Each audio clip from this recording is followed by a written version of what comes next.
Welcome, welcome, welcome, everyone, to Adventures into Reality. I am Andrew Bartzis, your intrepid galactic historian. And today I am joined by my international co host, Kathy Ma. Ooh, what a wonderful welcome. It's great to be here. Lots of fun. I can just tell we're going to get some really interesting calls today. It is going to be one of those days where the wheel of collars is going to be heavily used. Da, da, da. Dun, dun, dun. And the way this works is when you call, you must mute. You must be ready and understand there are thousands of people that are trying to call at the same time. Sometimes it's hundreds, and sometimes it's a person with a rapid redial button.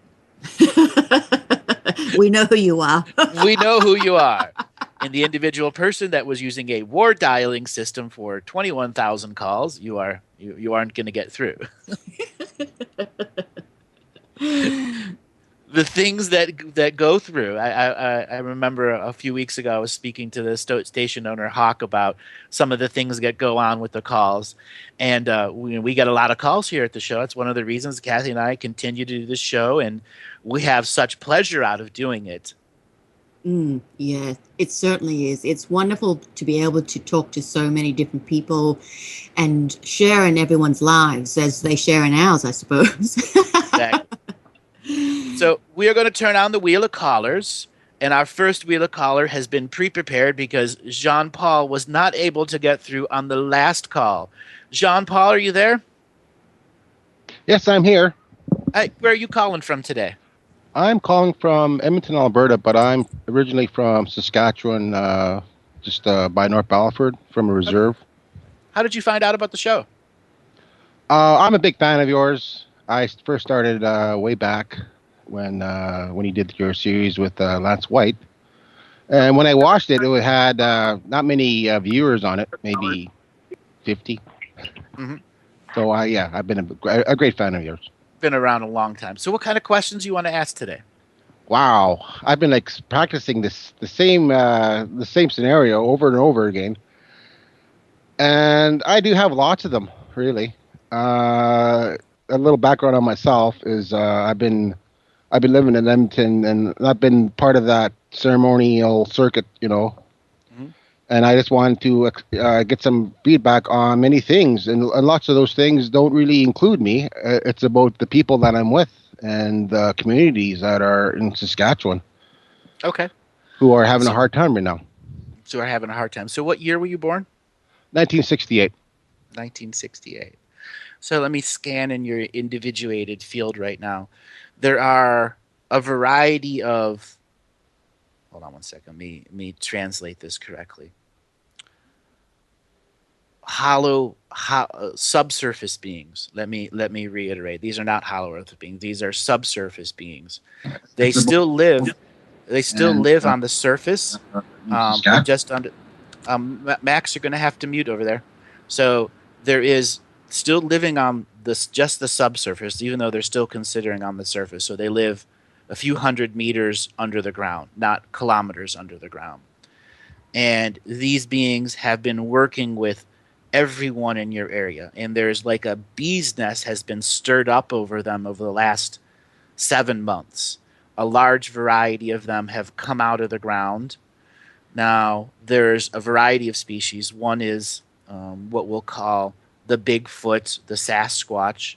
Another is a cousin to this called the Woshania, and it is a hairy man that stems from the first line of humanity from about 11 million years ago. It was thought to be extinct here, but it actually stayed in its own personal timeline fallout shelters. So these beings are beginning to dismantle the sacred geometry system created by sorcerers and wizards that came into the Saskatchewan area around the late 1700s, where they began capturing the sacred places of the variety of tribes in that area and creating their own things on top of them that altered their energy. These subterranean beings are coming up from underground into the foundations of these buildings and beginning to remove literally the sacred objects that are embedded into the foundation. And this is something that you're being exposed to. And as part of this reading, I'd like to illuminate you that you too have a part of disassembling the sacred geometry system. And that would be through identifying the sources of negative sacred geometry in your area, and then creating a information prayer ritual that connects to the guides and guardians of your area, so that an agenda can be formed through the surface ancestors, the subsurface ancestors, and the living beings ancestors of the surface, so that the future generation can begin to naturally incarnate in the area. What is going on is a disassembling of the sacred geometry system so natural incarnation can take over. And there's a tremendous amount of spirit guides who are stepping forward and volunteering at this moment to assist any shamanic personality, shamanic group, or community that wishes to be a part of dismantling the sacred geometry system with as much love and reverence for the land as possible. Because if it is done wrong, it'll create a great form of psychic pollution. And this is one of the things many indigenous tribes want truth to. They want to be able to reclaim their sacred sites without the psychic pollution of the white people on its surface, or any of the other cultural societies who have also been force impregnated into the area. Do you have any questions about that so far? No. It's no, it's amazing, Andrew, and I thank you. I always my dreams are pretty vivid lately, and I do recall seeing these, the Sasquatch in my dreams. Then they stare at me, lots of times, and I never knew why. I never knew if I was just a dream or until further in my life, I kind of thought, yeah, they definitely have something to do with me. They always. I don't say every night, but I can recall a few times where they. So it isn't just the Sasquatch. As I mentioned, there are some other versions of humanoid out there. There's about 7 different expressions that are working with you because in previous lifetimes, you were a friend to them, a ally to them, a co-creating etheric source with them. You've done many lifetimes living in their communities on the subsurface and the surface, whether it was with the indigenous tribes of the north, the south, the east, or the west, because these other types of beings live all over the world, as well as the ocean versions of them.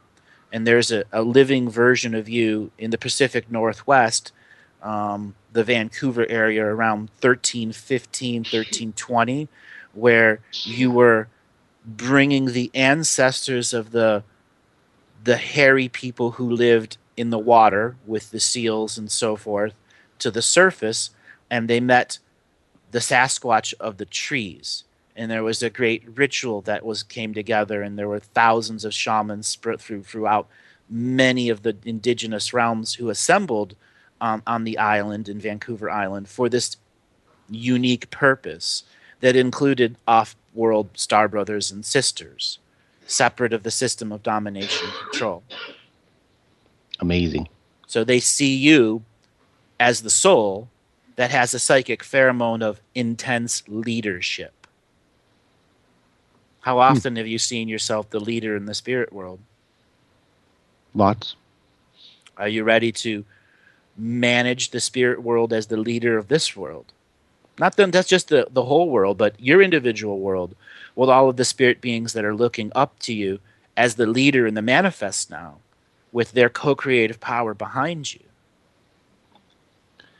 It's a lot to handle, Andrew. Yeah, I know. I'm what I'm doing right now. I'm just like I seem like I'm not even here. But you are. Yeah, I know. That's you are innately here and being asked, can you transform your old methods into a synthesized new method that includes the spirit world and you being the leader in this manifest world, the leader hearing of all the points of view of the spirit world, and then beginning to present it in physical manifest ceremony so other ceremonial beings, physical and non-physical, can begin the higher translation process. That is Amazing. I'm totally stuck for words. You really got me. You really got me today. Yeah, there's I more there always, I too. yes, and have patience with me. Mhm.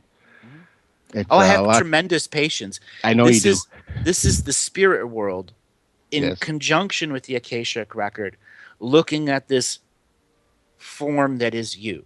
And this form that is you took on a poison when you were about 15 years old.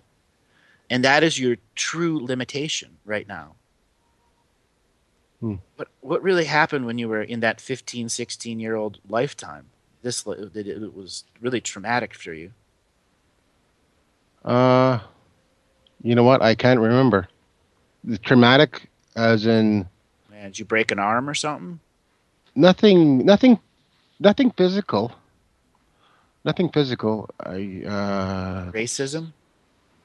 Racism. Of course, maybe lonely. I was always lonely. Something. I just uh, something traumatic. I used to remember, like, I used to have this one occurring. Something used to happen to me when I was a kid. Lots of things actually. And one thing that comes to mind is when I used to lay down, and then there was this pulse used to come out, animate me. It was like it would come out of me from my center, and it would pulsate. Mhm. At first, it was the more of a waving from the feet all the way up to the top of my head, all the way down, and I don't know if I can recall if that was a bad thing or I don't know. So what that was actually a spirit guide that was clearing your field of a psychic parasite. Oh, I was reading that and trying to identify why you can't see the trauma, because some of the traumas in the unseen world. It appears someone arrived at your home at that time and was in a very, very nasty place and came home with a tremendous amount of psychic parasites that just infested not just your home, but the entire neighborhood. oh, And a spirit guide came in and did a multi-year long process of eliminating these parasites. oh. And at the end of it, there would have been some kind of major issue in the community. Usually it results in a suicide. When I see this types of mass parasites, it's usually a suicide demon. And then the demon's defeated and it moves on to another city. Hmm. Wow, that's like I said, I can't come up with nothing right now, Andrew. I'm sorry about that, but Well, when think about it, when you're in high school, maybe there was somebody that you might have not realized. It might have been an adult and not in the newspaper at that time. But it's really obvious to me looking at the energy frequency. I think it's a really, really, really vitally important that you begin a new ceremony and ritual that acknowledges your previous past, similar to the telling the story to your fire, yes, but more in a recalling of your previous ceremonial expressions, a counting coup victory of the ceremonial fires that created the spiritual you. okay, Okay, recall those things, reconnect yourself to the original medicines, the original teachings that brought you forth as the seeker that you are today. yes, By reemerging that, the next level of your advancement is going to be how you are going to choose to be a presenter of spirit information. Whether it's to private people or publicly will be your individuated choice. You're a yes, spirit talker. You're also, I will go to say, a medium in the Native American expression, being a medium to the ancestors of the past and the ancestors to the future, not necessarily to individuated ghosts who won't pass on. very interesting, Andrew. An ancestral communicator, much like there are horse whisperers and dog whisperers. You would hear the ancestors of the past and the ancestors of the future. If you had been born a woman, you would be an incredibly good case for a doula, so one that assists women in the birthing process. But because you were born a man this time doesn't mean you can't do that. Your individuated process would be different, where you would be assisting the bonded male and female in discovering the spirit of the child in ceremony before inception. And you would do that for many months in a row, and then they would go with the woman doula and do the ritual, and then go create the inception. And then a few days after the inception, the next form of ritual would begin, which would be connecting the mother and father to the actual consciousness manifest, which is the baby whisperer part, which I also think is innate in your lineage. Okay. Can I ask another question? Sure. Okay, so now I awoken, right? I just happened. I wasn't really. I don't know. I thought it would never happen to me, really. And the way you mentioned it yesterday about trusting, that level of trust is it seemed like you had that whole show about me. I always get that with you all the time. You A always lot of nail it. people do. Yeah. Yes, and so what happened to me? I was, I'm sitting on the same spot that I'm sitting now, and then I had an awake vision where I was talking to the sun. Right, the sun was there. It showed me a sine wave, a 3D sine wave. How it's like a S pretty much laying down, and it stopped. And then what I can remember, it occurred about a second or two, but I was pulling up whatever I could pull up from it. And I remember the council was there, and they were talking about me and how they sent me here at this time. And I and I got like I think I soul codes. I received the soul codes because the way I thought about it was like Guitar Hero. You know how the chords come down when you play Guitar Hero, similar to that. And I wonder if you can have some insights on that. What actually happened? Were you practicing the stuff from the members group when you're looking at the sun? Were you using the spiritual photosynthesis process? Where you had your eyes closed? That was after. So you had already connected to the sun in the golden tube previously? That was like I don't know. That's the thing. I think so. I have all these assumptions, but okay. So a lot of times when people get exposed to the meditation teaching, which is using spiritual photosynthesis with your eyes closed to connect to the sun, to activate the chakra points, to create the golden tube of protection, weeks afterwards, the resonant field of light that you left in the sun returns to you as a positive echo.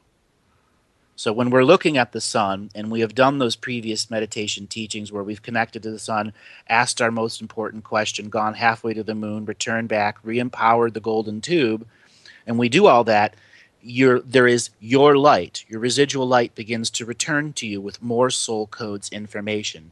It is literally the pieces and parts that have been lost to the universe, found a solar system, were able to return to our place, and then return to you as a signature frequency of light, because you completed part of the soul form teaching, which is going to the sun, activating your codes, finding your right celestial city in the sun, and then returning back to Earth, because your manifest duty is here on Earth.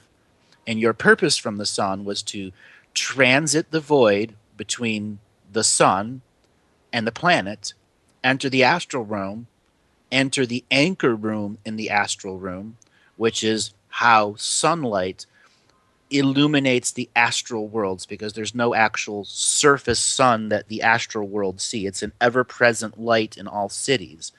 And when you go to the anchor room in the astral cities, you go to what's called a direct incarnation. So there is light that's now directly incarnating into you, and it's changing the system that's you. Wow. I don't know. I had last night. I was thinking about so many questions, and how I talk. I talk about things. About topics that you clearly mentioned over and over again, and how I do it. If I don't know, if it hasn't been referenced within myself, then I don't talk about it. Mm-hmm. Like for instance, I don't know, like I don't like to talk about parasites, but yes, I do have my dealings with them, Mm-hmm. And the reason being, I do viewing, I guess you can say. Mhm. That's what you call it Mhm. when you see something. Uh, it's how and that's how I do it. But I do have another question, Sure. and now I know I am going through some tough, things right now with my personal life, and this one particular moment was when I was at home, and my ex came back the morning, and what happened was I was laying down. I remember it was 6 o'clock. I was laying down, and and all of a sudden I noticed that the light was shining right on my face. And I thought to myself, well, I better get up and shut that door or something. How can I go back to bed? And my ex was missing that night. So I opened my eyes and I seen this being by the bedroom. He was all glowy and everything. But behind him there was a light. But behind that light there was like a green pasture, grass and everything, and it was very beautiful. And I didn't understand it at first. I thought nothing of it, and then I went to bed. And at 6:30, yes, she came back, and then she pretty much, spilled the beans on her addictions, and that changed my life, obviously, for many reasons, and I had never been the same, but all the things where she was spilling, it didn't really affect me as much because of that. Well, what happened to me? There was obviously divine intervention or something. I want you to explain that event and then perhaps explain this woman to me because I do remember her. I remember her lots of times. And, the promise I made to her is as she slept, I don't know how long ago, is like I would never, I would stay with her until, and I wouldn't leave her. I want to know if that's, if that's true or if that's one of those So aspirations where where it's it's both. It's both. It's an aspiration that is true and not true. yes. So let me explain it to you. So you said you saw a green field behind the being. Yeah, it was no, actually it was like he was himself. I think he was like blue, I think. Or Okay, and but he was there was a field of green field behind him is what I'm yeah. asking. Yeah, yes. Yes. And there was a blue being or some type of being. Did it have any recognition to you? Did you recognize it in any way? No, I didn't. I haven't really thought about it too much, but if I think about it now, I That can't was your remember. that was your ancestral guardian to what's known as the fields of plenty. You ever heard of Okay. that term, the fields of plenty? No, I know. I had never heard that term. It is a Native American term that is used in a variety of perceptions and perspectives. What it represents is the spirit world giving you literally manifestation of ideas and all of the wants and needs of manifestation that are there. But it comes with a choice point, and it came at the same time your loved one was spilling the beans. So what this is telling me is this is an ancestral curse that's coming to a resolution. And you and her are meant to be fire and water together. But inevitably one will have to change to match the other. All right, that is our break. Jean Paul, hold on, and when we come back, we'll finish talking about this. Thank you.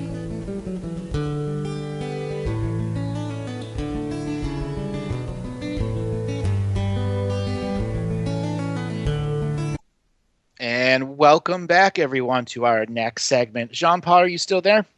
Yes, I am. So I was talking about the fields of plenty and how its ideas and needs manifested, so on and so forth. It is literally this dream, this half awake dream, followed up by the spilling of the beans of the addictions, is for you to be aware that there is a long term ancestral curse that's going on between you and this individual woman.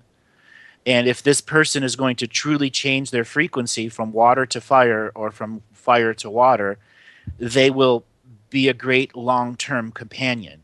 But if they're not, it is going to be about repetitive patterns of the curse, which is to draw you out of spirit, to draw you away from ceremony, to focus solely on healing this person as a being who has now become a zealot lover. Does that Yes. make sense to you? Oh, yes, of course. Yeah, it does. Okay. And I will go a step further. This individual person wants to change, but I Oh, don't yes. think they can. Yeah, I know. I don't think they can without them truly addressing their individual childhood and the abuses that they went through. Yes. If Yes. they're not willing to face that in co-creation, equal co-creation, it is going to drag you down, and it is going to be a curse of a relationship and not a great benefit of what it should be. Yes. Thank you. I knew that before, and I guess everybody needs to be validated. And what's the best place of doing that with Andrew Bartson? Well, you got a point there. So I want to bring Kathy in here now to talk more about moving forward with the relationships and the energies that are going around you. Okay. Hi, Jean-Paul. Hello, Kathy. Did you say that this relationship was a while ago, or did I hear that wrong? Oh, I've been seeing her since 1999. So when did this awakening that you're talking about happen? Was that a few weeks ago, a month ago? I see. I'm asking you because that means you have more to go through. It would have been easier if it had happened a while ago. I know. Okay. When I look at this relationship and what it means for you, is that there's a lot here that you have to learn. Yes. And it's not necessarily lessons about yourself. A lot of it is learning about how to deal with other people, their humanity, them as a being. The things that you will learn from this relationship will hold strong for you throughout your life. So it's a very important relationship in the sense of, I guess, awakening to certain things within other people that you may not necessarily have been aware of before. I do kind of agree with Andrew over that this might not be something that can be resolved for her because she's I'm going to say probably not ready, but I think probably is really not the right word. In some sense, she is ready, but in other senses, there is a blanket denial of looking back and almost like rewriting history. And, many people have this because we don't want to face what went on, or rewriting it makes it sound not so bad. And often it's a coping mechanism. For you within this relationship, I think the only thing that you can do to bring this, to move forward with this scenario is only just to be understanding of a person's limitations. Maybe, I guess in a way, you have to have full acceptance that you may never know what the whole story is or what the motivation is behind it. But in a sense, sometimes you don't need to know that. It's just too personal or too painful for someone.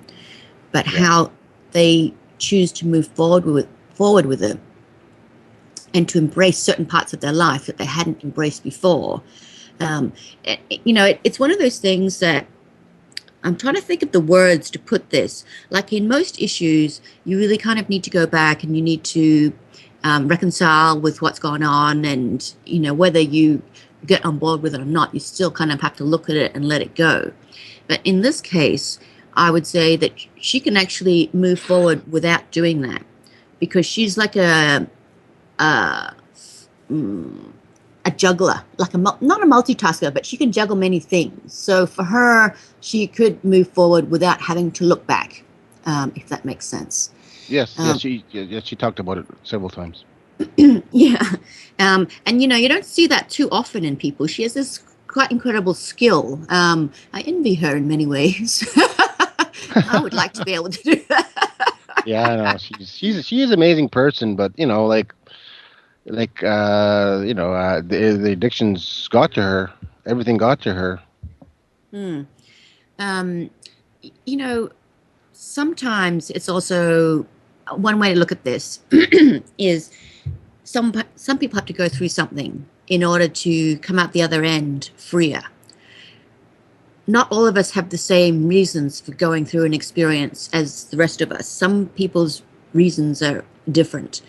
Let's not delve into the reasons for her, but No, of course not.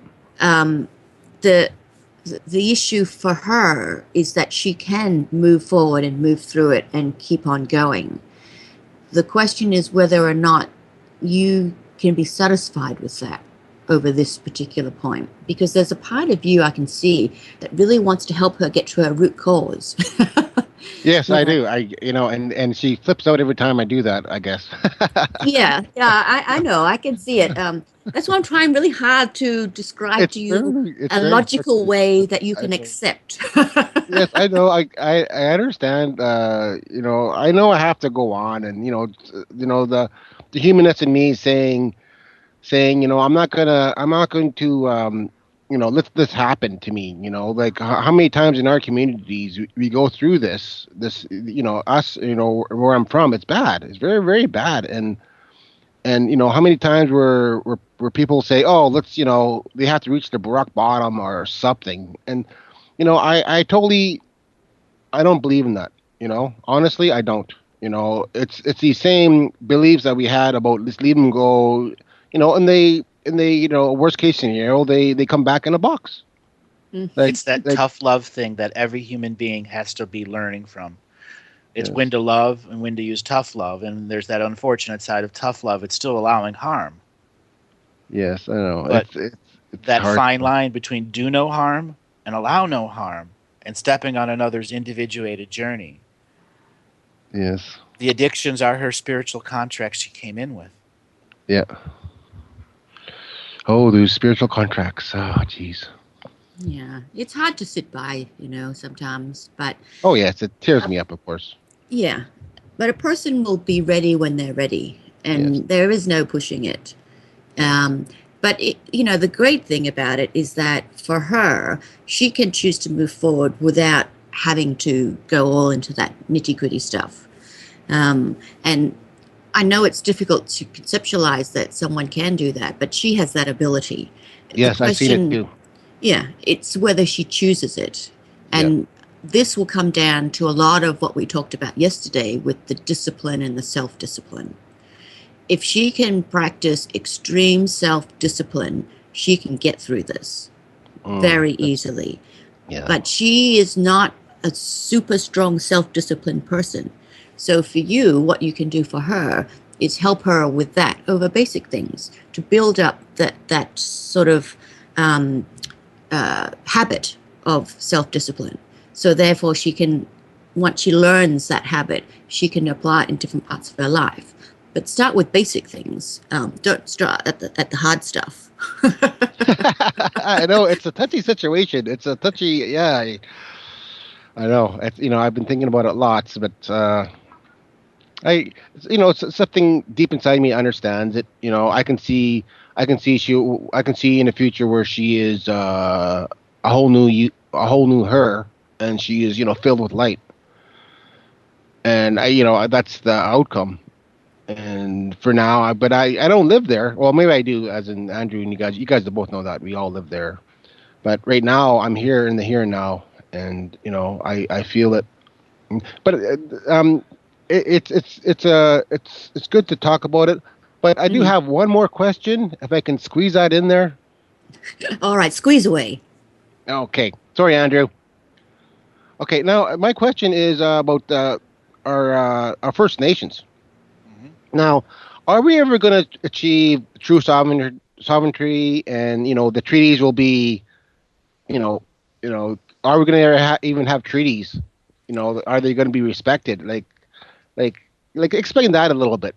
I'll be blunt. It took them 200 years to acknowledge that there were treaties in the past they made mistakes on. It'll be Yeah. another 200 years before anything that's a treaty that represents a clearing of the field happens. Government itself cannot acknowledge anything in the treaties because it would open itself up to lawsuits that would end its process. And that has been Ah, the reason that none of the treaties have been acknowledged since the beginning. Government started as a corporation that was based in debt, that was sold to the French, so on and so forth. Our history has shown that treaties have been made and broken since the dawn of treaties and creation.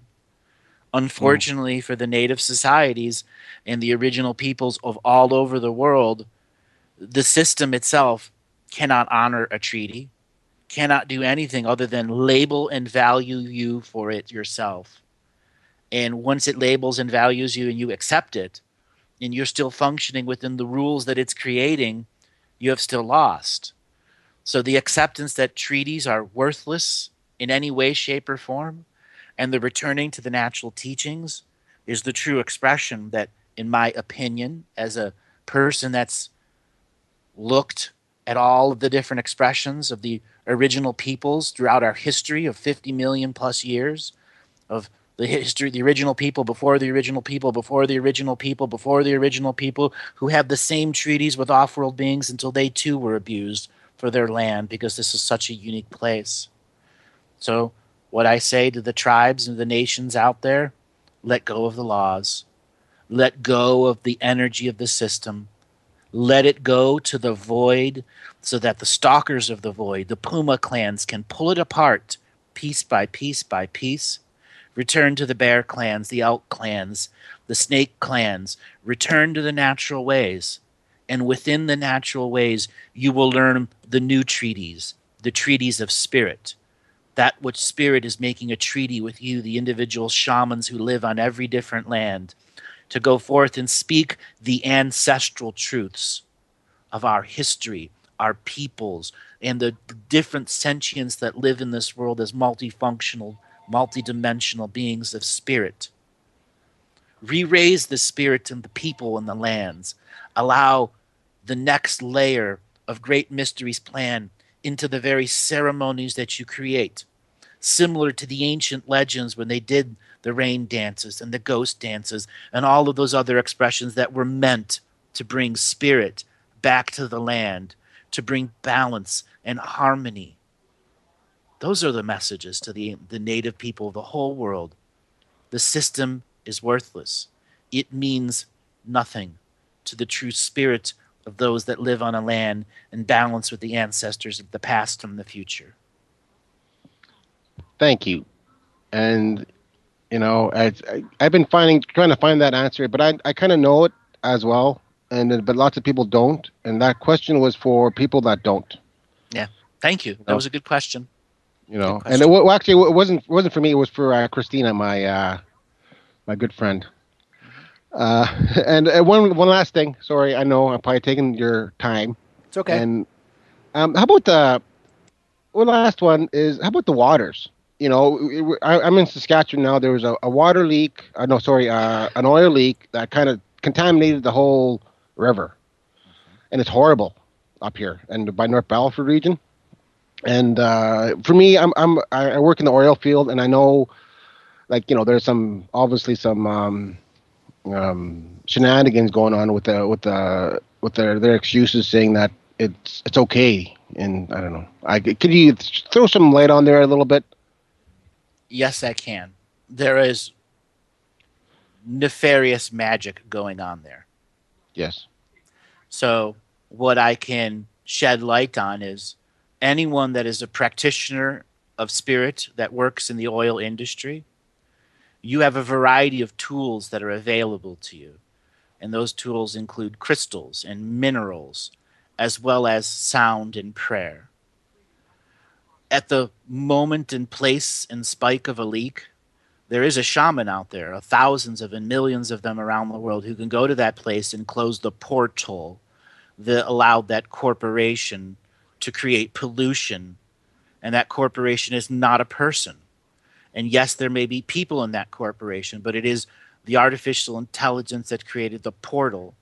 When one shaman chooses to close those portals, they can allow the land to heal faster. That oil that has been partially refined, that's now finding itself back on the surface, is a redirected portion of Earth's blood.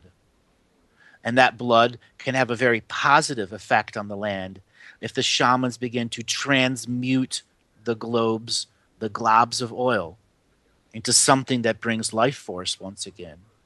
Because life force once existed in those globs of oil. It is still a part of this Earth Mother, her very cranial fluid that makes the system go work. So see that oil as the shaman, close the portal, start the secret organization of practitioners in oil fields who are willing to close the portals the corporations create and the managers are unaware of. That is your sovereign duty and right. That's what I say to the oil industry. All of that dark magic can be done by the people that work in the industry, can be taken care of by a handful of prayers, by the right person in the right place in the right time, with the right spirit guides working with them, doing great good.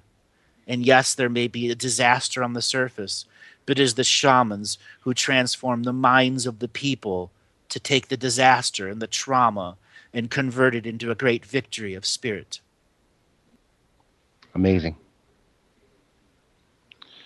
Well, that answers a lot of questions. And one last one. Actually, brother, I got to move on. We've got a bunch of Okay, other callers sorry. that are waiting. Yeah, Okay. right. Yeah, thank you.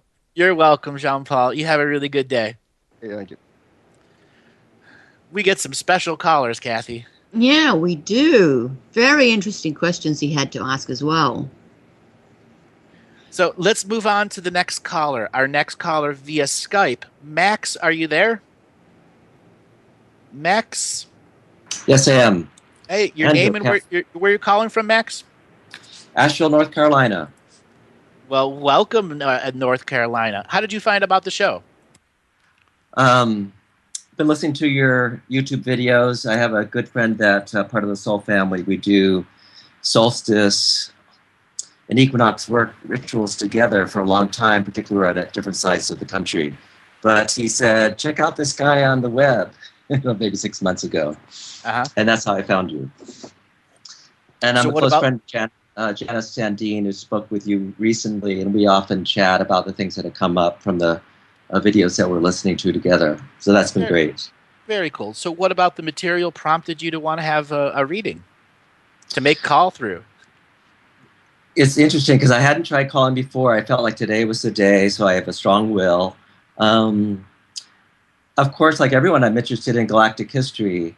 I think for me, particularly from the point of view of where I stand in my life now, I'm 63 years old, a community leader, and the work, like the light body work that I've been hearing, has been really helpful in just clearing parasitic energies and fears from the past. So that has been wonderful.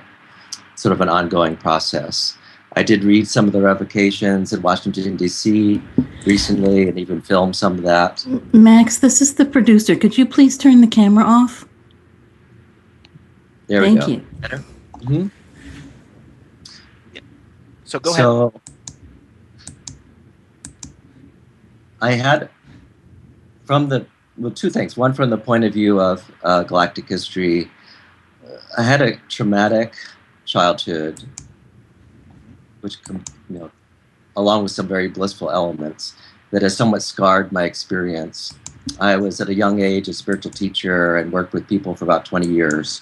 And I became very discouraged about where the planet was going, which looked like very much like a corporate takeover, an impersonal takeover of the planetary energies. I'm a walk-in from 1985, so for quite a few years.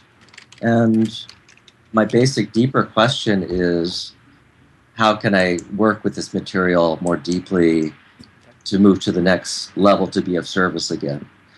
So since you're walking, have you done any past life regressions that discover your walk-ins past lives?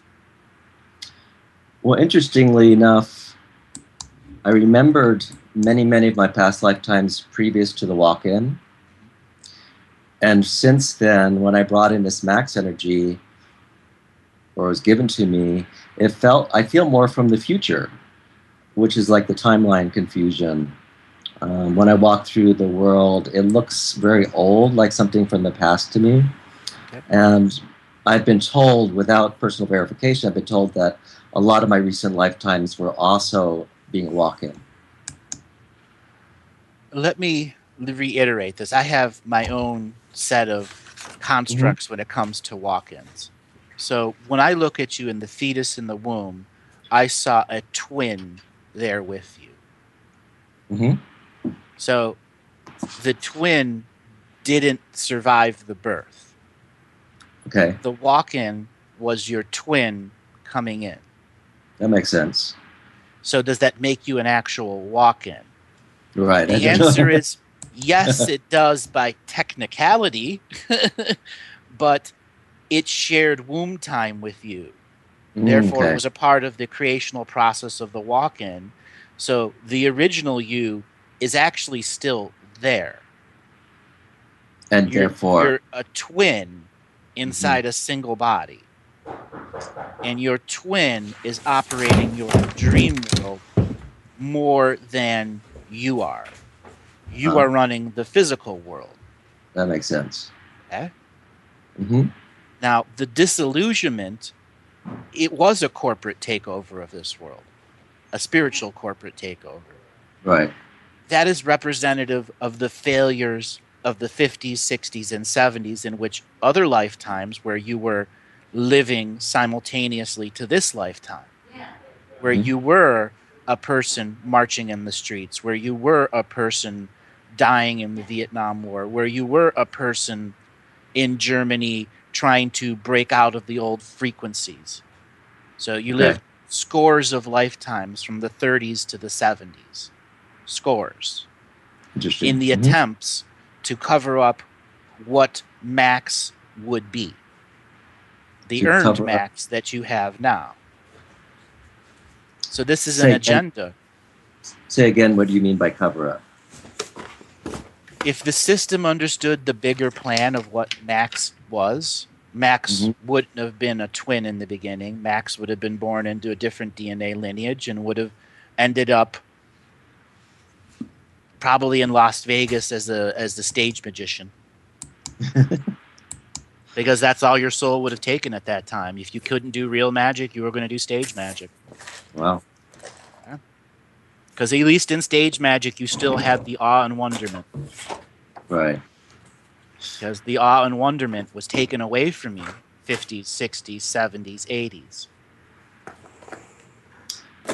And I do have a reaction when you talk about people coming back onto the streets, because my internal cellular responses, when I was younger, everyone was a revolutionary, in my own circle at least.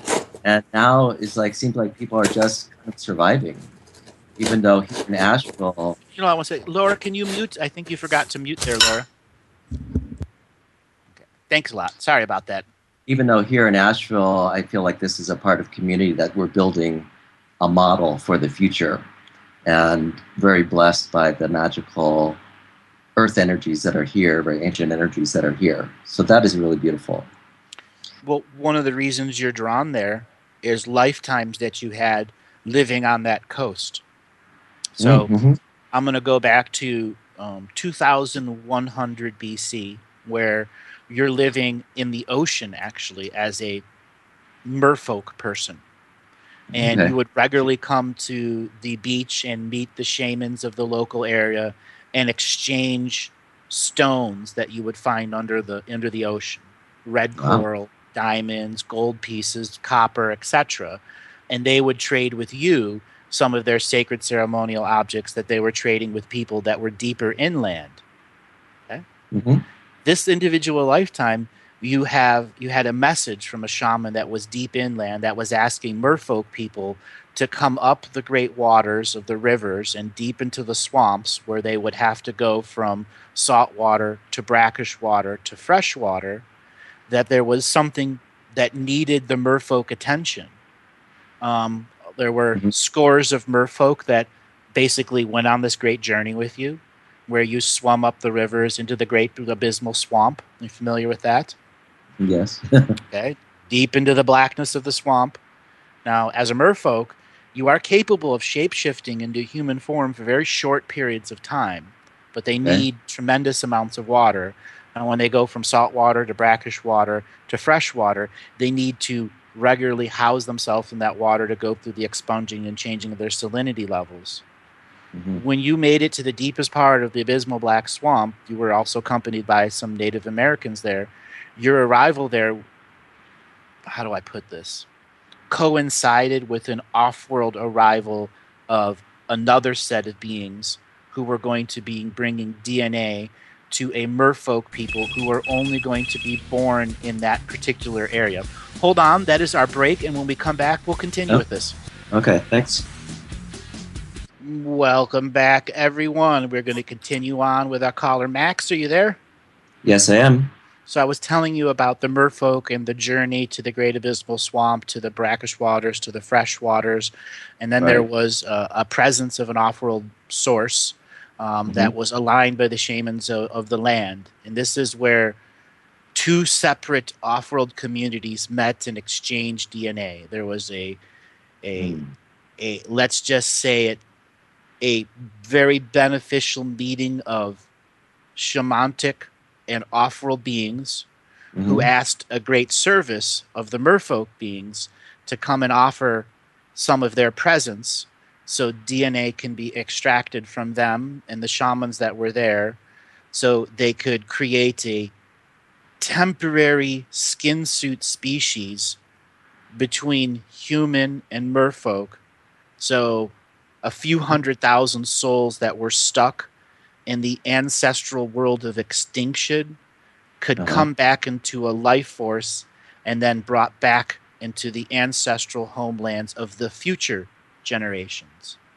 And I say that this life is so significant for you because this is in a sense what you are trying to do with communities, to bring the leaders out of extinction, the illuminated beings out of the caves in the mountains, and to make them front stage and center with the right spiritual protectors and physical bodyguards around them that prevent the trench personalities from tearing them asunder and reminding us that this world is a cold and ugly place. Right. I felt fortunate that so many of my close associates have been really truly enlightened teachers, and yet there seems to be, at a 3D level, there's pretty constant resistance. And I guess my question behind that is, at this point, I'd love to hear from you an update of where we are in 2016. I felt so many shifts in this particular year, and how to take that energy out in public service, whether it's within my own community or in a more public way again. I got a little bit of not so good news for you. It's not about you being in the public community in these times. It's not really for any of us. Though at the same time, many of you have heard me say, there will be nothing happening in our world of field of awakening until we see people out in the same scale and size as the 1960s and 70s. Beating the drum of change.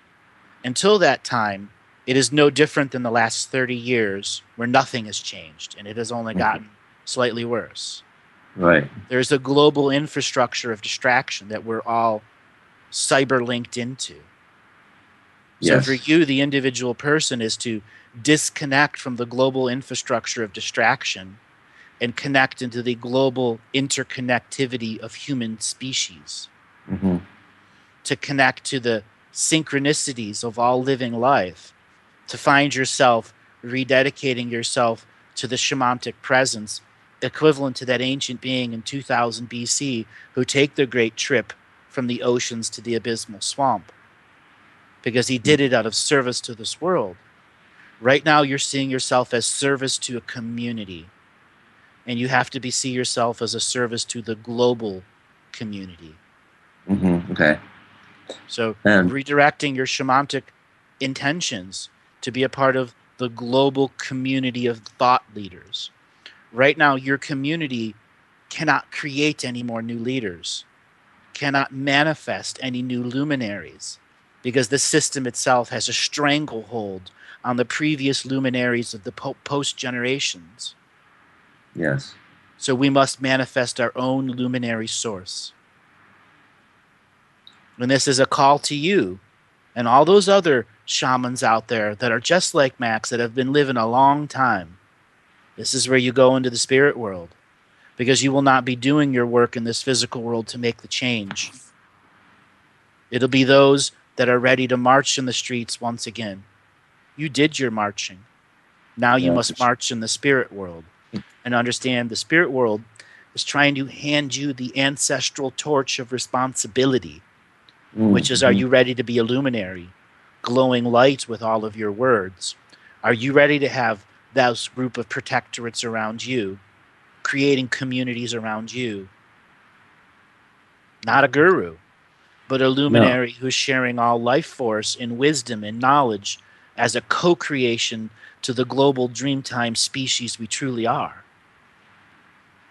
It's been useful, like hearing in Dreamtime, working with the North and South Pole energy that you mentioned, how it has occurred for me personally is most of my first half of my life, like first 30, 40 years, I would go, rather than astral plane, I would dream into the higher realms pretty much at will in nap times or at night. And then as I've grown older, I'm now 63, I felt like I've become more of a just playing in the normal astral realms of friends and personalities and chit chat that happens on the astral plane, you know, not too significant unless you go intentionally into a meditation. And that could be part of the embodiment process or part of just the grid of confusion, which seems to prevent. More like your walk-in was running your dream world, and when it finished the majority of its spiritual processes, you started taking back over. Yeah, okay. But that doesn't mean that that twin of you isn't, it's just doing work that's not occupying much of your dream space. It's happening in another realm. No, I can go further on this twin thing, but I just don't want to confuse you. Because it seems like I understand it energetically. You started with this walk-in concept, and I understand that there's a lack of language between the industry that's out there. And again, I said in my own set of constructs when it comes to that. See, to me, you're not a walk-in, though technically. Yeah, that's fine to me, because I actually don't consider myself a walk-in in that I treat myself and my community as if I've always been here. But there was a 2-year period where I became a totally different person. And so there was that thing that happened. That reason you became a totally different person was because the reason you had a twin soul was so you could take in a soul shard that was you were unable to take in dozens and dozens of lives previously. The soul shard was too big, too broken, too traumatized, too much a warrior, too much an abuser of personalities, a victim and a tyrant. But it needed to come back into you so that you, the authentic Max who creates communities, that has a spiritual life, would have the fullness of their spirit leadership within them. This was something that was lost to you during the Lemurian Atlantean Wars, where you had to literally sacrifice a great part of your higher soul to lead people out of destruction and into some form of hope that could last a few million years. Wow. So but I can certainly relate to your speaking to the light body, the light worker zealots. I could identify with that picture. So you had that piece to bring in, and you're still bringing it in. So rededicate yourself to spirit and have an understanding that what's coming to you is you on a greater density in spirit. It is almost going to be like you're going to be triplets instead of twins. Okay. Imagine another version of you coming in, operating in the dream world that's not interfering with you, but adding to the synchronicities of life for you and sharing their agenda and synopsis and non-competition with you. I felt that when you spoke about the non-competition, and I felt it was just this last week, another one of those shards coming in that had its own presence, an own way of seeing the people around me that was quite altered. And maybe the question I have about that is, if I'm living in the woods and in my own time in my own time frequency, there's a very natural flow to my own being and to the words that come out. And in this in-between world, I tell Janice, it kind of feels like I'm jump-starting between third and fifth dimensions, like a broken lawnmower. It's like going into numerological time, into banking time, into coordinating with life schedules. There's still a dis-frequency within me, or a competition, maybe. Yeah. Welcome to my world. The spirit world doesn't use time, and they oftentimes have the most horrible timing of their presentations and needs in the immediacy. This is where you have to tackle the agenda of planned time in this world with the spirit world and truly give it the sacred manifest time so you can create a set of protocols, because you are meant to be here in the physical, not over there doing your work. You wouldn't have been born if it was all over there. 95% of your work is here. And that's really useful just to hear that agreement. So how do you make the agenda? Well, that will be how you sit in sacred reflection to yourself and record what the spirit world needs monthly and put it on a calendar. Because if they can't do things in 2 ceremonies twice a month, they're lazy ancestors. They're infinite beings. Okay? Like that. If you're not paying attention to what's going on, you're in what's called unknowingness, or in a blissfully ignorant state, allowing the ancestors to brunt the work. We can't allow the ancestors to brunt the work. We can't just give them things and say, go out and do it, and I trust you to do it. We must be an equal co-creation. And you do that by giving them energy through offerings. Right. Indigenous peoples throughout since the dawn of time have been giving offerings to the ancestors. It is innately inside your DNA. So when you make offerings to the ancestors that has the true spiritual shamanic intent of the luminary heart inside that you know you can do when you're not in time, you manifest that in time. And that time that you do it and those words that you say go an infinite distance into dimensionality. That makes total sense. So I have a question for you. Have you ever done the healing path? Healer's hands? In my own way. In my 30s, I became a healer, and I've been doing shamanic work for about 30 years. So the hands-on healing aspect, have you done that? Yes, a lot of it, and still do. What method are you using? Your own hybrid? Own hybrid? What do you mean by that? You've created it yourself? You've learned from a bunch of modalities? Right now I'm a tantric teacher, so I work a lot with sexual energy. Mainly what I do is balance people's endocrine system and breath so that they can relax into a healthy parasympathetic relationship with their own vitality. And some of my friends and my partner also study a system called human design that's designed to help people reclaim their own authenticity through what we call sacral intelligence, which is also erotic intelligence and native, intuitive, cellular wisdom that's not mental generally. Okay. So what I'm going to describe is an actual skill set that you innately have inside you that you were born with.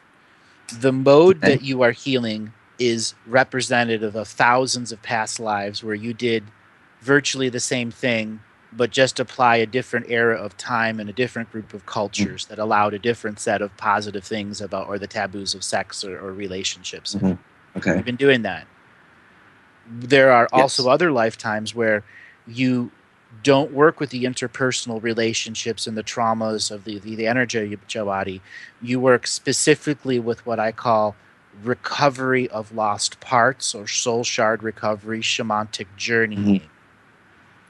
I'm familiar with that. Where you work with personalities who may be perceived as fractured, broken, haunted, cursed, or something else along those negatively expressed words, Right. where you create the super sacred frequency of that being and yourself, and you journey to where their parts are, and you reassemble them, almost like Humpty Dumpty putting Humpty Dumpty back together. That is your birthright, and there are but a handful of beings who have that as a birthright. And I would really encourage you to look at that, because you have been practicing Tantra and a teacher at it. You will innately know the truth of the source beings that you're connecting to. You will have the breath technology and spirit capable of journeying. It's a matter of redirecting some of the talents and finding the first couple of people who want to volunteer for your new exploration of consciousness. And you will begin to have, I cannot even begin to tell you, the mystical experiences that you have been waiting for. It's going to curl your toes up and your hands are going to fly in the air. Thank you, Lord. I love that. Okay? Very blissful. And I'm familiar with what you're saying and actually have not practiced that, partially through this discouragement of removing myself from the world of personalities. And yet I just recently had a client comes in every couple of weeks that is in need of what you're speaking. So let me assist you one layer further. Okay. Do you drink alcohol? Very rarely, a little beer. Okay. So what I would like for you to do is to go and purchase a bottle of alcohol, and you're going to make it a sacred bottle of alcohol. You're not going to drink this. Okay. When you begin to know that this person is going to come and work with you, that you are going to working on the more denser energies, I want you to put some of that alcohol into a spray bottle. And I want you to spray your hands 4 or 5 days, twice a day, before you go and work on that person. Okay? 1 or 2 spritz on your hand, and then rub that alcohol into your hand to open up the pores and the energy frequencies of your hand. Inside that alcohol is the spirit. I just use the agua florida for that in the traditional sense, but okay, sure. I love spritzers. That's great. Okay, spritzers. And then the key is the intentions that you are putting into that alcohol. It is a spirit. You are going to read contract revocations to it, your greatest prayers, your greatest protections, so on and so forth, so that this bottle is this giant battery of energy, so that when you run across dense areas, you will be able to spray the spritz over an area and begin to remove energy, much like a shovel system. Okay. And the alcohol will be like the oil that greases it so it pops out, as well as a dispersing frequency. Okay. I enjoy working with essential oils and alcohol in that way. Then you got that concept. The key is how much energy you're going to put into it. So the preparation of the intention and the prayers, the revocations. Truth of those intentions, because it'll be one of those incredible healing tools. Then the next thing I'd like for you to do is to actually learn how to brew your own beer. You can go to Walmart and buy a kit for $60. You can go online. You can do it on your own counter. Again, you're not going to drink this. This is going to be, how do I put this? Yeast is alive. And when you give it all of the sacred intentions, you are going to give it the further intention of assisting you in medical diagnosis of spirit traumas. Okay. So it is going to be your psychic surgeon's tool, almost like when you work with the beer, and if you put it in a keg or whatever it is that you put in, it is going to show you issues about the clients. So it can just be in the room as a bottle, and you'll be able to look to it, and it will be able to share vision with you. Wow. Okay. I haven't heard that one before. Okay. No, because this is specific to your skills, and what I'm doing is reading your individual Akashic record, because, again, I cannot tell you how much that the spirit world is really pushing me for you to look at the shamanic journey and the soul shard recovery and being a psychic surgeon, and making the transition out of being a community leader and a transition back into being the community who will eventually have students around them who will learn the same technique. that you are creating and you're going to master in a short period of time. And this is where I want to bring Kathy in to talk about you redirecting your mind and seeing how business and networking are vital to a person who is going to make a reemergence and a redirection of their being. Okay, thank you. Hi, Max. Hey, Kathy. Wow, that's just blown my mind. Your mind must be blown too. Daily occurrence. You know, when I look at your energy, I do agree with Andrew a lot about there's a lot more in store for you than you probably realize. And certainly getting more hands-on, back in the trenches, so to speak, is definitely on the cards for you, because there's such a big need at the moment, you know, energetically speaking, for you to touch people. And I don't mean just literally touch them, but on a different level to what you've been doing, because you've been in a great position, especially as a guidance and almost like a guiding light to people. But it's time for you to get back there, because when you get back with the people, more on the one-on-one with the hands, you are almost turning a part of you back on. It's like a light bulb, and you're flicking the switch, because when you're doing that kind of stuff, the energy that comes out of you that emulates, it's like, you know, a solar flare. It's blinding. It's wonderful. And I think that's something that you can bring to people. Not only will it be fantastic for you, because you will feel that actual power, that surge of energy throughout yourself, but also to see how you can. Oh, we're coming up to the music. Could you just hold on, and I'll get back to you as soon as we come back. Thank you.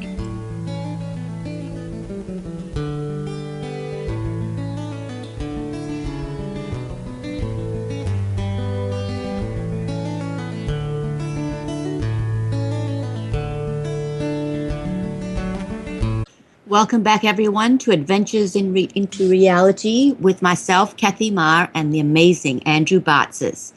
And remember, you can get a private session with Andrew or myself by contacting Tanoch at galactichistorian.com.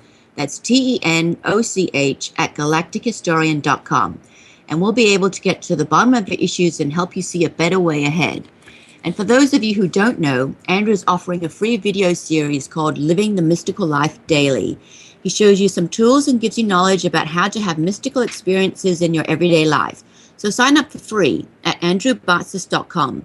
Just put your name and email when you get to the page, and you'll receive the first video right away. Again, just get it at andrewbartzis.com and enter your name and email to receive the Living the Mystical Life Daily series.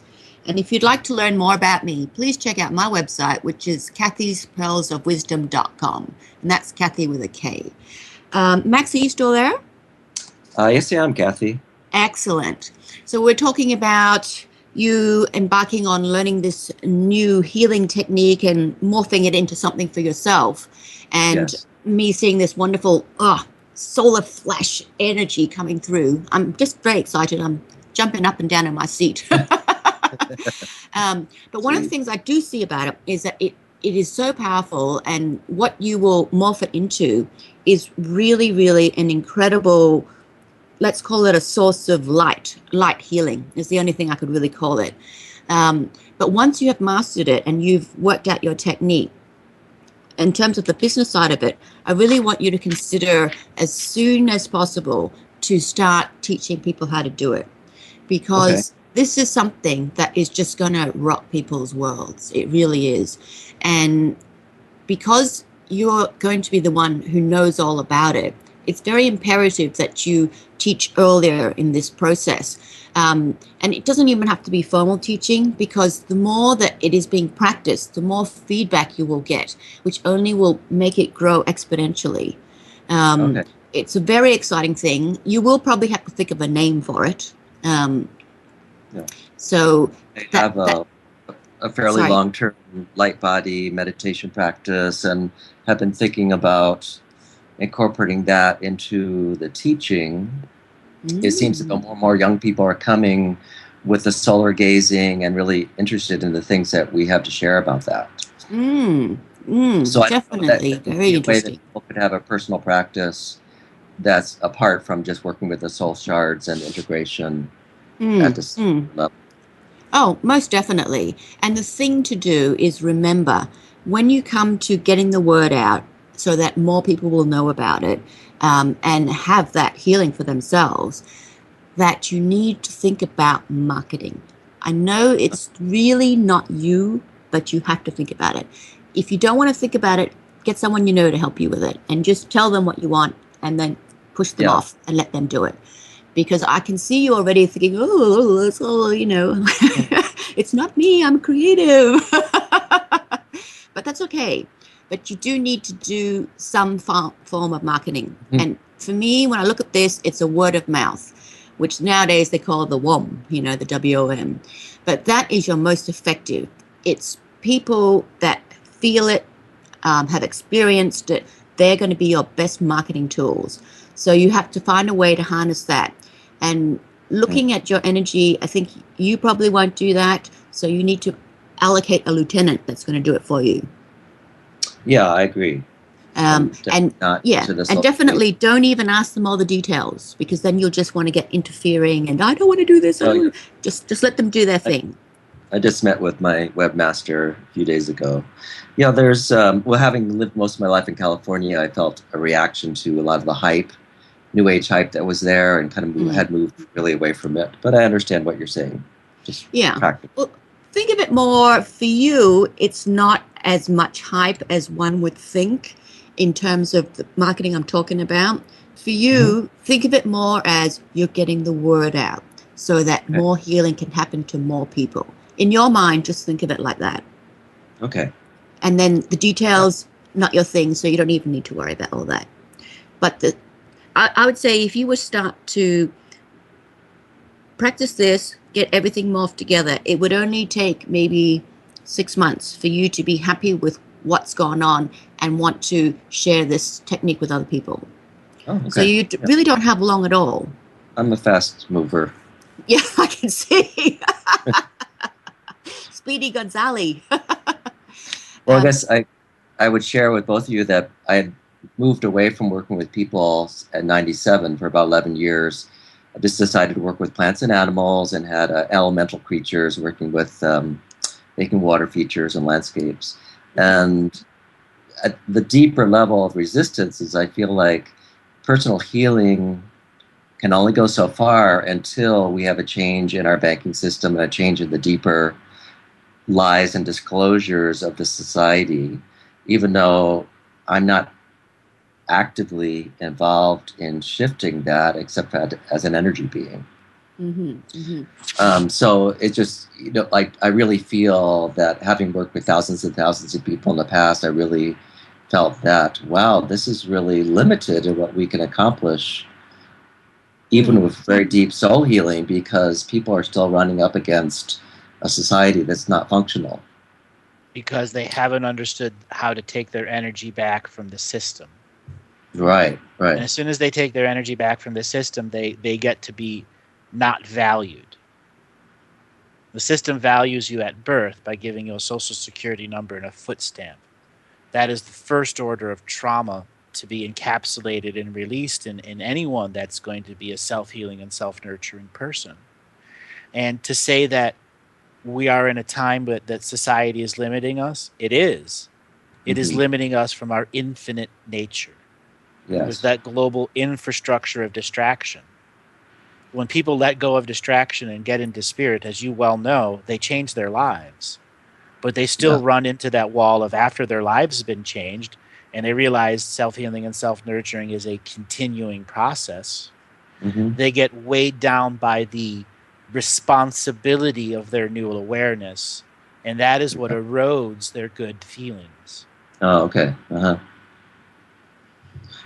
Another thing I wanted to add, Max, before we get any further with this, is you will also find that you have a lot of success with this new technique with vision problems. And it's not only limited to humans. I really want you to think about animals.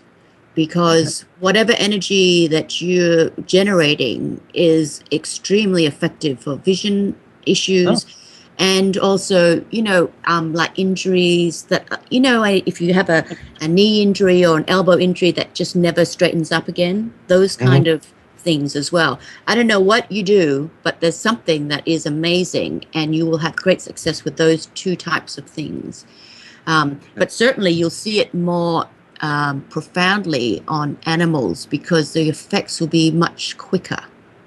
Right. Oh, interesting. And it doesn't mean like because it's smaller, like for example, if it was a dog or cat versus a horse, it would be the same. It's not relative to size. Makes me laugh for some reason. Well, I guess you'll have to tell us about it in 6 months' time. Very good. Well, thank you so much for calling, Max. This has been such a great call. Thank you so much for your time, and I really just appreciate the energy that you bring each week and throughout time. So I feel that everything that you are offering is creating a new language for first a small amount of people, but an actual social change for the whole globe. And I know these things just start with seeds and they keep on growing. Oh, thank you very much for saying that, Max. That was really nice. You've made our day. Yes, you have. Okay, good. All right, Wow, Max, Andrew, that was you have a good day, and we're going to move on to our last caller. Thank you for sharing. Stephanie, are you there? Hey, guys, I'm here. Where are you calling from today, Stephanie? I am calling from South Florida. Thank you so much for having me. I'm grateful to be here and just honored to be in service with you guys. Very cool. How did you find out about the show? Well, this is a really funny story, Andrew. You're going to love this one. I'm a co-host on Wolf Spirit Radio for the Cosmic Reality radio show with my co-host, my host, Nancy Hopkins and Walt Silva and JP. Yep. And Dave Corso came in very loud from the other side months ago talking about you. Yep. So I started listening into your shows, and you had posted this interview you did with JP in 2013 talking about the system and how we were going to turn all of the electromagnetic radiation from Lucian to love, and how when we were ready to come to the truth, Wolf Spirit Radio would be one of the big players in that game to assist people. So as I'm listening to your shows, I'm going, well, what is the message that I need to get to Andrew? So I'm really calling more with a comment than a question. Okay. So I was listening to you and Kathy last week on Charting Your Course on the show that was on the Dream Time on July 24th. Mm-hmm. So Kathy was talking about how at night her dream time has improved because she is shutting down her Wi-Fi systems at night. And you went in to state that the refrigerator is the worst offender in the house, aside from the microwave, which we knew, and that you said with certainty we cannot do anything about that until we make a safer technology system of global infrastructure that doesn't distract us. Well, through Wolf Spirit Radio, we have a website called Cosmic Reality Shungite, and we are on a mission to seed the global consciousness with this magical mineral called shungite from Russia, which we call the gift from Gaia. Gaia has given us this because what this mineral does is it protects us from EMF Wi-Fi radiation into all of the systems. And we make our own products, and we are on a mission to provide this service.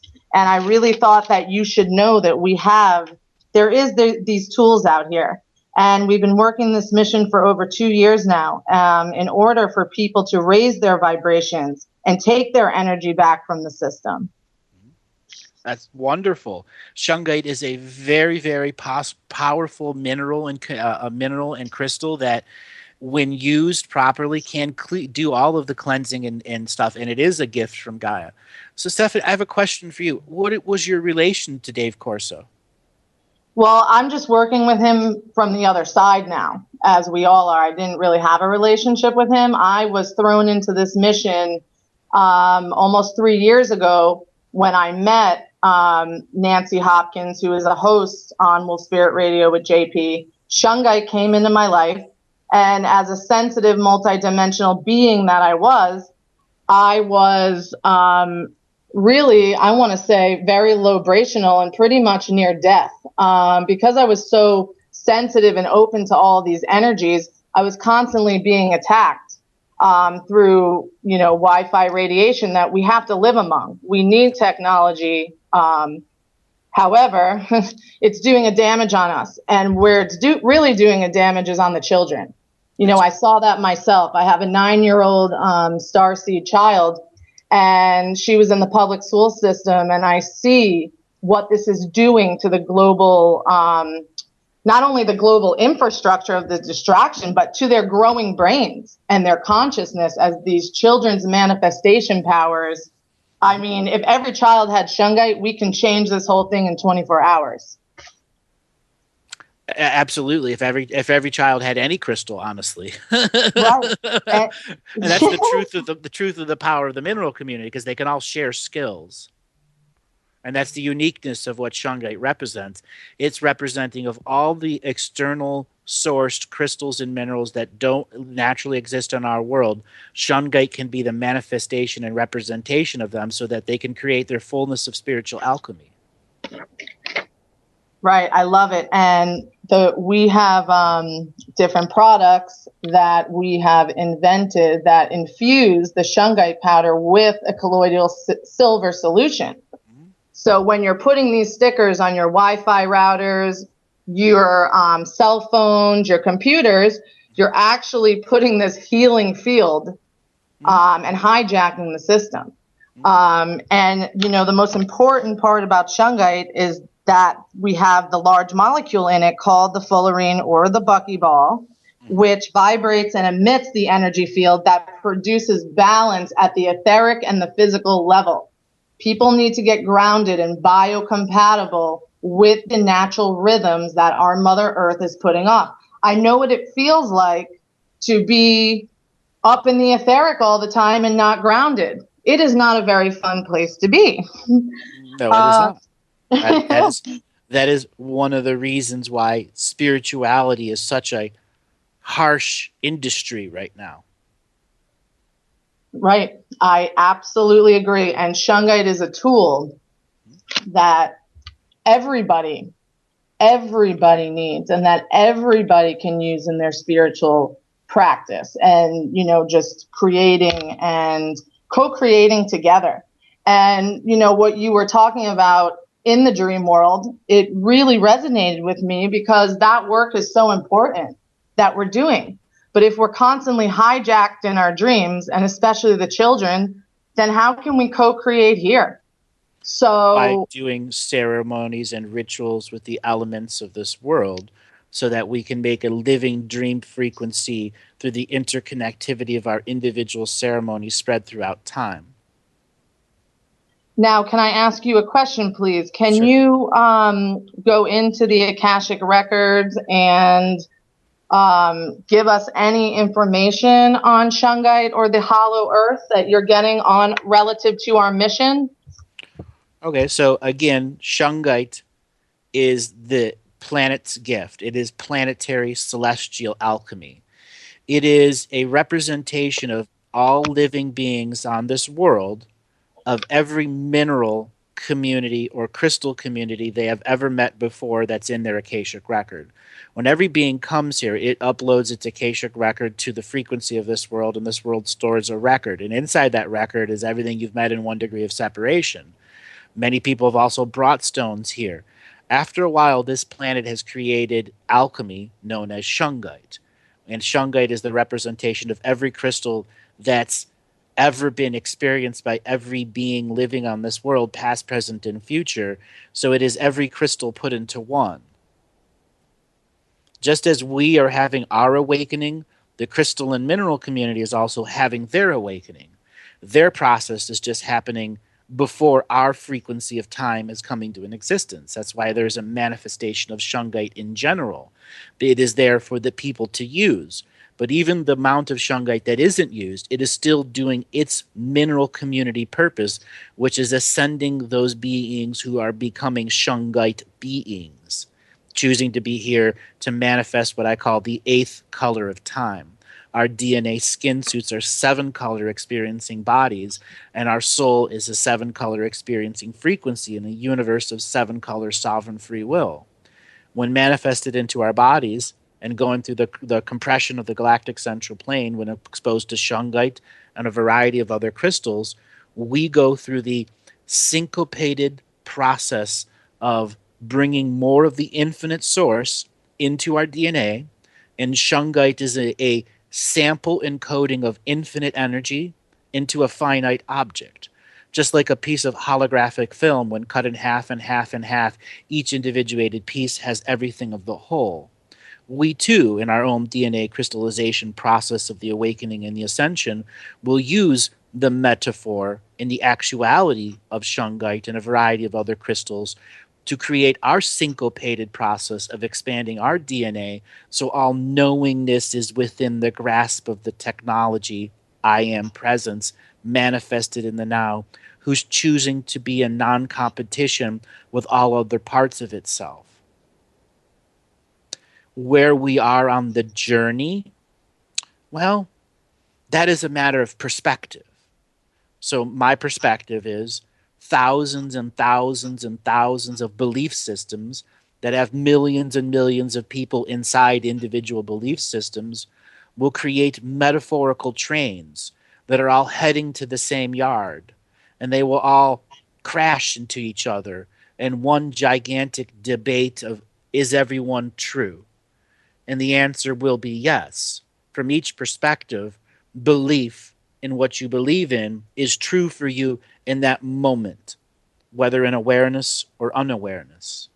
The journey into awareness is determining how you choose to let go of the global infrastructure of distraction, as well as the global infrastructure of dream control and mind control, by preparing ceremonies and rituals with an agenda ahead of time that neutralizes their poison, removes their psychic infrastructure from affecting you, because the conscious I am being of a past has charted a course into the future that does not include the global infrastructure of mind control or distraction as a part of your everyday reality.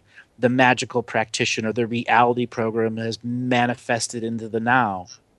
By doing that every day, you learn to walk the path of your sacred art of life, living the mystical life daily. Each individual time you make that choice and see the sets of choice points of tacit consent that's taken away from the system, you'll become infinitely more powerful in the moments that you are about to fall asleep. And then you wake up in your sleep will be the next layer of challenge to humankind that's awakening in this process. Can you manifest that dream space where you are awakened enough to call upon the magical skills of your I am presence during the day to manifest in your lucid dream there everything that you want? Because within the lucid dreaming moment and the letting go of the system's energy and the revocation of all the contracts gives the infinite release of the spirit to create something that is so potently powerful for the individual on the journey that it will drive forward their hologram, and they will see fire and spark in everywhere that they go, because they will have created a thought construct that will forever feed them the infinite source. We are at that choice point in the now where individuals dismantle the global infrastructure of unprotected, non-sacred technology and create their own global infrastructure of a psychic network that protects all beings in equal co-creation. Thank you for that. That was very powerful. Thank you. And not often I get an avenue. I made a choice a while ago to not speak about the changes because there were so many people out there that had their perspective. And I had stated my perspective over and over and over again. And we're at a time this global infrastructure of distraction is taking away from people's self-discovery time. Even shows like this. We are at that critical point where even turning off these shows is critical for people. You know, we have the metaphorical process of a Trump versus Clinton. What does that mean in the spirit world? It means they are giving you the worst possible scenario ever. Total confusion. 100% shell game. You do not know who the cursed energy is going to end up on, Clinton, Trump, or something completely different. This confusion is driving the global infrastructure of distraction to create what I call false wizards.